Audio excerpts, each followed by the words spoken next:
తొందరగా సొంతింటి యోగం కలుగుతుంది.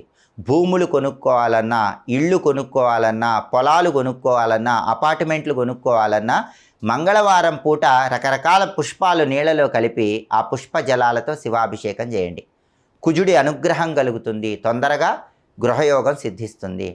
అలాగే ఎవరైనా సరే మంగళవారం రోజు సపోటా పండ్ల రసంతో శివాభిషేకం చేస్తే వాహన యోగం తొందరగా కలుగుతుంది. ఎవరైనా బ్రహ్మాండమైన కారు కొనుక్కోవాలి, బ్రహ్మాండమైన బండి కొనుక్కోవాలనుకుంటున్నారు, అది ఆలస్యం అవుతుంది. అటువంటిప్పుడు మంగళవారం సపోటా పండ్ల రసంతో శివాభిషేకం చేస్తే కారు కానీ బండి కానీ తొందరగా కొనుక్కోవచ్చు.